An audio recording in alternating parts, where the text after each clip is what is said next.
हम बौद्ध की विरासत को बचाने के लिए आंदोलन कर रहे हैं। हाँ। हम सम्राट अशोक के वंशज हैं और हमारा विरासत है जो पाखंडी लोग हैं वो अपने कब्जे में किए हुए हैं, उसको छुड़ाने के लिए हम लोग 12 तारीख से ही लगे हुए हैं और जब तक ये आंदोलन रहेगा तब तक हम इसमें रहेंगे।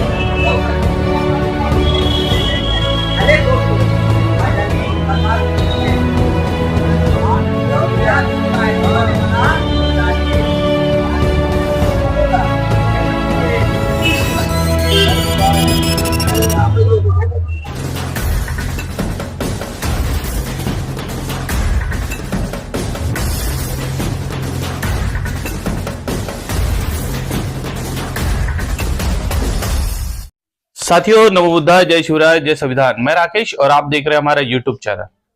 जैसा कि आप जानते हैं, हम खबर वो दिखाते हैं जो बहुजन समाज के लिए बहुत जरूरी है।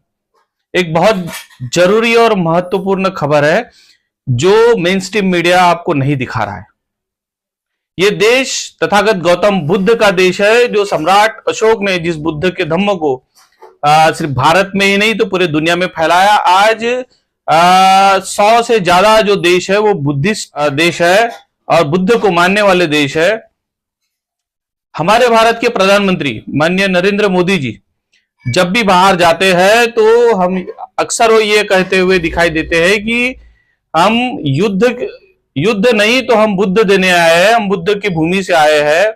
नीता अंबानी जी बाहर जाती है तो बुद्धम शरणम गच्छामि कहती है और उसी देश में आज बौद्ध लोगों को अपनी विरासत पाने के लिए आमरण उपोषण करना पड़ रहा है। यह बड़ी विडंबना है इस देश में कि जिस देश से बुद्ध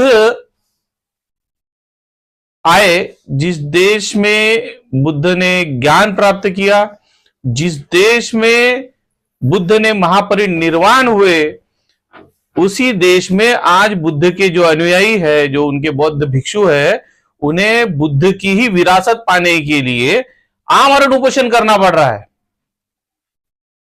बुद्ध गया में आज जो बौद्ध भिक्षु वहां पर में है, 12 तारीख से यह आमरण उपोषण शुरू हुआ है। पहले तो 12 तारीख को उनको वहां बैठने नहीं दिया, कहा गया कि वीआईपी मूवमेंट है और नीतीश कुमार भी उस बुद्ध गया के क्षेत्र में गए, लेकिन उन्होंने यह जरूरी नहीं समझा कि वो जो बौद्ध भिक्षु वहां पर में बुद्ध गया आंदोलन के माध्यम से आमरण उपोषण कर रहे हैं, उनसे एक बार जाके मिल ले। और पूरे पटना बिहार से, बुद्ध गया से और आसपास के क्षेत्रों से, यहां तक के पश्चिम बंगाल और महाराष्ट्र से भी जो बौद्ध भिक्षु है वहां पहुंचे हैं और आमरण उपोषण कर रहे हैं। क्या इस देश में बुद्ध की विचारधारा को भी उपोषण करना पड़ेगा, आंदोलन करना पड़ेगा? पूरी दुनिया की नजरें भारत की ओर होती है बुद्ध के लिए। आप जानते हैं किस तरह से कि जापान, चीन, श्रीलंका और ऐसे सैकड़ों देश है जो बुद्ध की धरती के नाम से भारत की ओर देखते हैं और आज उसी बुद्ध के महाबोधि महाविहार को वापस पाने के लिए किस तरह से बीटीएमटी एक्ट 1949 इसको लागू किया गया और वहां पर में 9 लोगों की कमेटी बैठाई गई, जिसमें अक्सर ये देखा गया कि 5 जो हिंदू कहे जाने वाले लोग हैं वो ब्राह्मण होते हैं और 4 वहां पर बौद्ध भिक्षु होते हैं। लेकिन जैसा कि आपने देखा, अभी राम मंदिर का मामला आपने देखा, राम मंदिर के अंदर में जो कमेटी बिठाई गई उसमें सारे ब्राह्मण हैं, उच्च वर्गीय लोग हैं। जब एक चर्च की जिम्मेदारी सारे क्रिश्चियन लोग उठाते हैं, मस्जिद की जिम्मेदारी सारे मुस्लिम लोग उठाते हैं, तो क्यों जो महाबोधि महाविहार है उसे बौद्धों को क्यों नहीं सौंपा जाता? यह बड़ा सवाल है। और सूत्रों की अगर माने तो पिछली बार वहां पर में बुद्ध गया के बुद्ध विहार के सामने अश्लील गाने तक बजाने का आरोप वहां के बौद्ध भिक्षु लगाते हुए नजर आ रहे हैं। आप जानते हैं किस तरह से बुद्ध गया का जो आंदोलन है, ये अनागारिक धम्मपाल जी ने 1995 में जीत लिया था।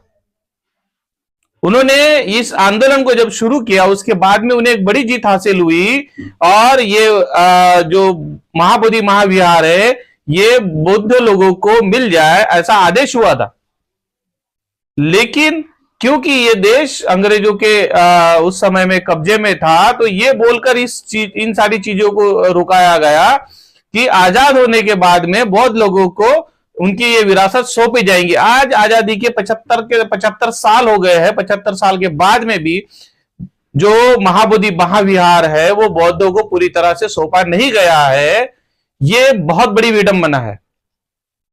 वहां के भंते लोगों की अगर माने तो आर्टिकल 13 के अनुसार जो 1949 का जो एक्ट है वो पूरी तरह से निरस्त हो जाता है। लेकिन फिर भी उस एक्ट का हवाला देकर आज भी वहां पर में जो समिति है वहां पर में 5 लोग जो है वो उच्च जाति के माने जाते हैं और सिर्फ 4 बौद्ध भिक्षु वहां पर में है।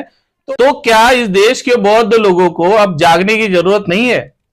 क्या उन्हें अपना हक अधिकार मांगने की जरूरत नहीं है? आज बौद्ध भिक्षु वहां पर में बैठे हुए हैं। इस देश की सरकार को समझना पड़ेगा कि इस देश में जो माइनॉरिटी के जो अधिकार है, जो एक्चुअल में इस देश का पुरातन धम्म है, उस धम्म के जो लोग हैं वो यहां पर में अपना हक अधिकार मांग रहे हैं। तो क्या नीतीश सरकार को, क्या इस देश की केंद्र सरकार को इस तरफ में ध्यान नहीं देना चाहिए? तो ये तो आने वाला वक्त ये बताएगा कि क्या महाबोधि महाविहार मुक्त हो पाएगा? क्या इस देश के खुद को बौद्धिस्ट करने वाले जो लोग हैं क्या इस महाबोधि महाविहार मुक्ति आंदोलन में अपना साथ सहयोग करेंगे? देखा तो ये भी जा रहा है कि गुजरात से इस आंदोलन को सपोर्ट किया जा रहा है, उनके समर्थन में वहां पर में भी धरना आंदोलन किया जा रहा है। क्या ये इस तरह से पूरे देश भर में भी आंदोलन होगा?